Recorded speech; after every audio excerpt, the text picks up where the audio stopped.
channel. We're going to try to play around a little bit to continue, but we've gone to what was called analog media, and we're happy to have Guy Mannes-Abbott here to continue our image readings. Guy is a writer, so we're going to mix it up a bit. And without further ado, because I think we're late, let's go. Thanks.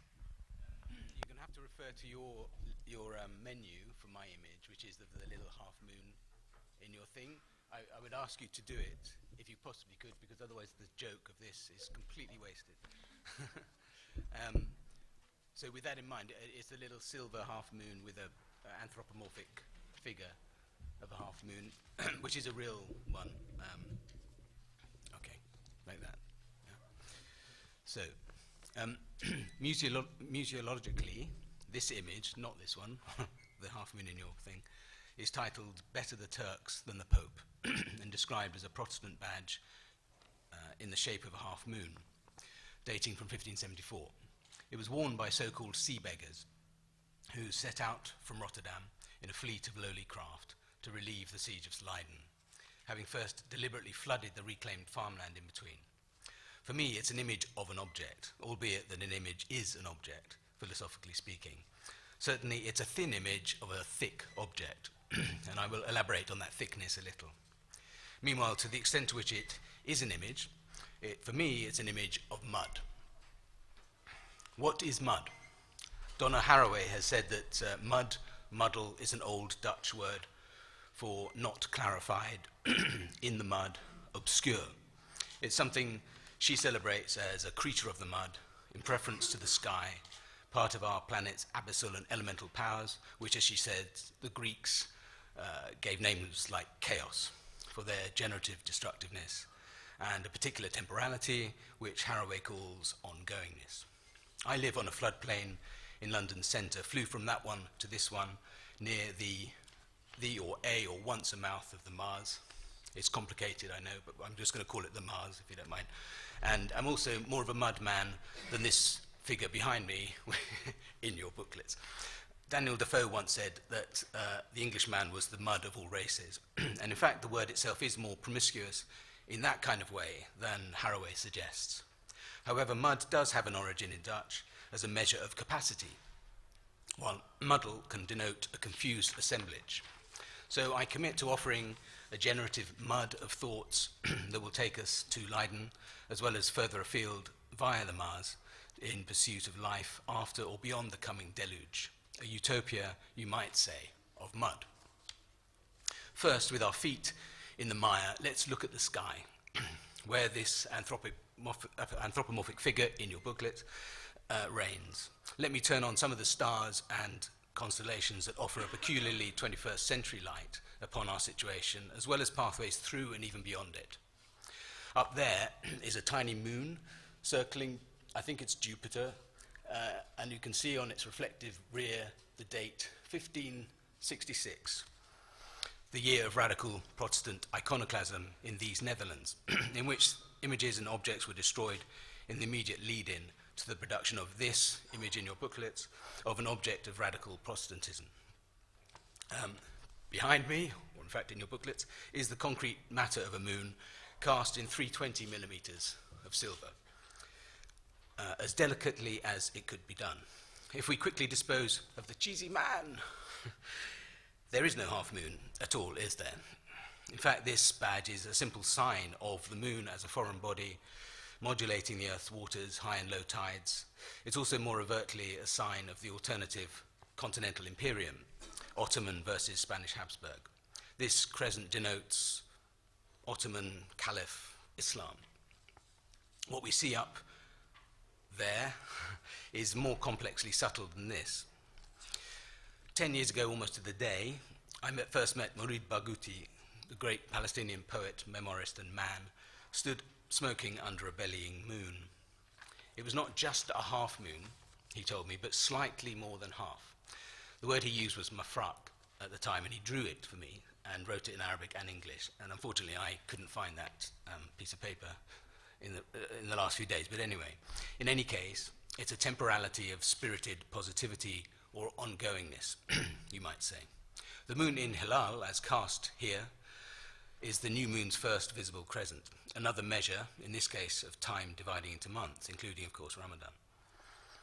Over here are so-called forest beggars, precursors to their later formally contracted water-dwelling brothers, men made outlaws by the Duke of Alva, Habsburg Spain's envoy, victims of terrible violence, inflictors of the same upon individuals and institutions representing the Catholicism of the Imperium, brutes, and forest dwellers, some of whom crewed the vessels that later gathered in the Maas, preparing to cut through the dikes and flood north. This constellation over here spells out in Latin the words better Turk than papist for us. It's important not to read too much into this slap in the face to the imperialist overlords, but equally important to read enough into it. As a boy in a very rural, very white world in the 1970s, I placed my lot with the Black Panthers, the Nation of Islam, Muhammad Ali, and a certain elemental otherness symbolized in my muddy passage through the Quran. I claim nothing for it, other than that it did generate an alternative landscape which I inhabit to this day ongoingly. Oh look, there's Michel Serres, shooting star, in whose body, as he writes, flows the river Garonne, circulating within and without in the world from which not a single liquid molecule has gone missing, in his words, since the formation of the planet. His point is to contrast, you all know this, that softness with the hardness of once mighty mountain ridges which it has eroded. The boy, Serres, whose body worked his father's dredger and river barges, was caught up in regular floods around Bordeaux that turned his world into a muddy sea. Listen as he asks a vital 21st century question of us. What philosopher thinks like a river? Finally, a smaller constellation over there of 21st century illuminations, the famous Me Tree River one. I'll start with me, or however we name ourselves today, as an eddy after Serres, in constant flowing currents and valences, or perhaps return to Haraway for her notion, which I like a lot, in which to be one at all, you must be a many. Those that are have been in relationality all the way down, and there is no place where the layers of the onion come to rest at some kind of foundation. Me, and forgive me, I can't resist reading this out in full, whose, quote, human genomes can be found in only about 10% of all the cells that occupy the mundane space I call my body. The other 90% of the cells are filled with the genomes of bacteria, fungi, protists, and such, some necessary to my being, some hitching a ride, doing no harm. To be one is always to become with many. Close by this me is a tree, which we now identify with its crown and canopy, that promiscuous realm of movement, continuity, and connection essential to the life of so many creatures that we share this place with. Until this century, trees were reduced to their roots. Deleuze and Guattari loved, admired, respected, made fools of themselves, seeing trees as fixed hierarchies of filial roots, against which notion of arborescence the rhizomatic was born and flourished. It's time for us to banish the arborescent, not least from the pages of Haraway and Serres, for example, where it squats fixedly, and embrace the 21st century tree as the rhizomatic canopy that it is, amongst other things. Similarly, very close by me and tree is the river of our time, one rather near our door. People once equated a river with its source or origin, forcing meaning upon what is, after all, just a geological drain. Of course, a river is its mouth, its confluences, its merging with and absorption of the planet's bodying waters. Here, nearby, it eddies and whirls in muddy solution, flowing both ways, destructive and generative of life, harboring the very mud of it. I'm reminded of the Indus as it engages the Arabian Sea and Indian Ocean, depositing Himalayan mud and silts to provide the richest fishing grounds on a coastline known for its rich fishing. So, where are we? We're here in Rotterdam, beside the sea and its homelier river Maas, August into September 1574, gathered to conduct a uniquely risky and bold venture. Here we are, men, it so happens, newly pledged to William of Orange's waterborne force of sea beggars, numbering hundreds. The prince is sickening with plague in Rotterdam, but men of arms and various vessels are readying to put his audacious plan into action. There is urgency. Leiden is besieged by thousands of well-equipped men from the most powerful empire in our world, whom we cannot take on by conventional means. We don't know how long Leiden will hold out, nor how long it will take to reach them, if, that is, we can reach them at all. Leiden is some 30 kilometers, I think, to the north, across farmed and inhabited polders, below sea level, of course, stretching between Delft and Gouda, Rinland, Delftland, Schieland. William's audacious plan is to sail across it to relieve the siege. To do so, we have to release the waters of the Maas and Hollandisch Ischel to open, the sea sluices around Rotterdam and flood the land as far as Leiden. Flooding has never been used in this offensive way, nor to liberate a besieged inland town. There is no time to lose. Dikes have been breached around Rotterdam, and 16 further cuts in that annoying Hollandisch Ischel have also been made. Water foams northwards.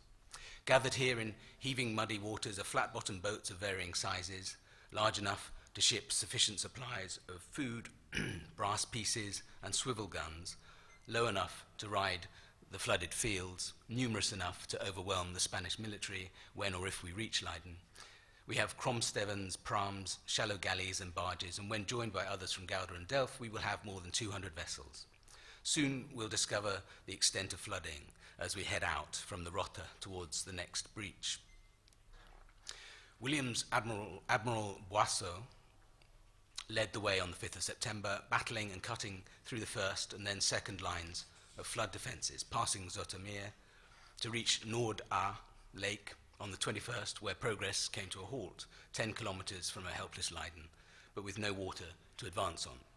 The land here is higher, the water's lower. Leiden's about 6 metres above sea level, whereas in places the yellow waves of the Maas reach to low branches of tree crowns. Here, we don't even have the less than a metre we need to be ongoing. Vexed days and nights follow, word of the saving water going back and forth via pigeon to Leiden. Finally, William joins the beggars. Month's end brings a spring tide, and an almost full moon illumines rising flood waters.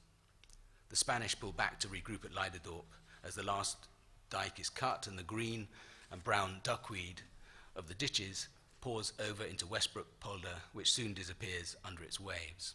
At dawn on the 2nd of October, sunlight rebounds off inundated fields, and the Admiral leads his fleet into it with 100 barges of provisions held back.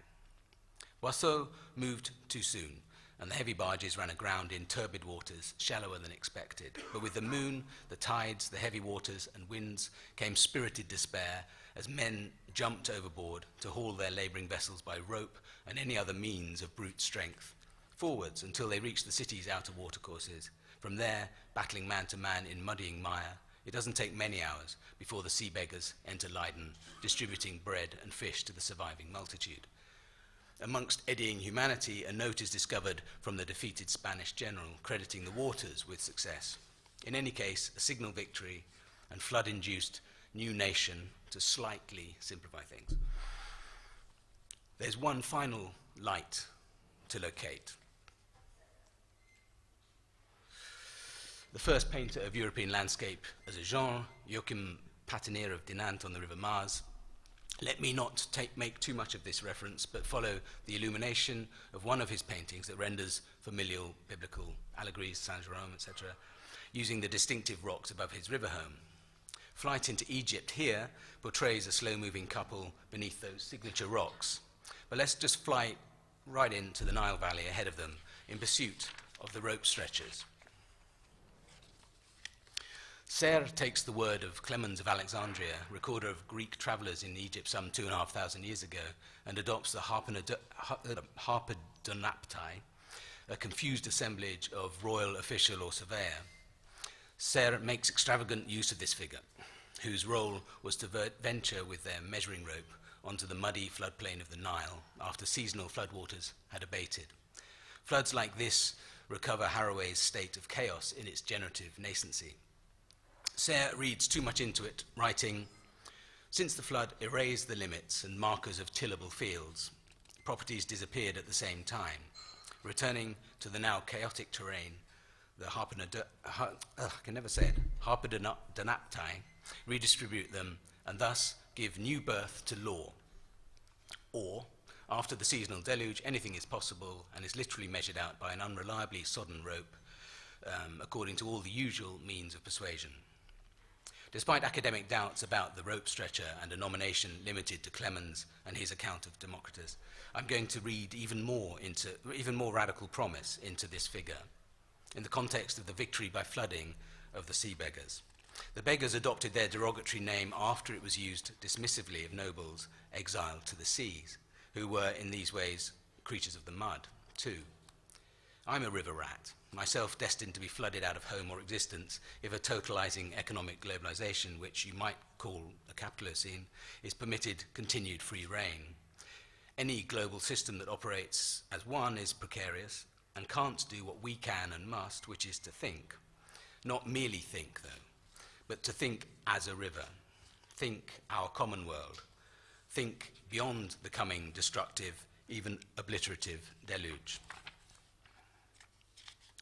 If there can be a philosophy of the river, or we are to think rivers, if rivering means anything, this story of ethical flooding is central to it, as are the measures of mud that I've referred to. I want to ask you what comes after the flood. It's a question rather familiar to Abrahamic cultures, but I'm not especially at this time interested in narrow origins. We need to think time differently, to think the future as differently as we are able, literally to think our continued existence into possibility. So let's get down in the mud. Come cower with me at the muddy confluences, or follow the lengths of living rivers in London as they recombine our commons, river, forest, common land itself. I'm an optimist, in fact, determined to read the climactic data we have now as allowing for the possibility of a future once the planet has taken its revenge upon us during this century. It gets worse, but then it recovers in variable degree, partly because we act with appropriate urgency today. That is, floods will come, but they will also recede, at least in part. What I would like you and I to do is to speculate now on how we will configure our commonality on the dawning day that we wade out in, through, or on the manageable mud with lengths of rope, silver moon badges, whatever, and decide how this new world will be, how very different from the old one we can make it.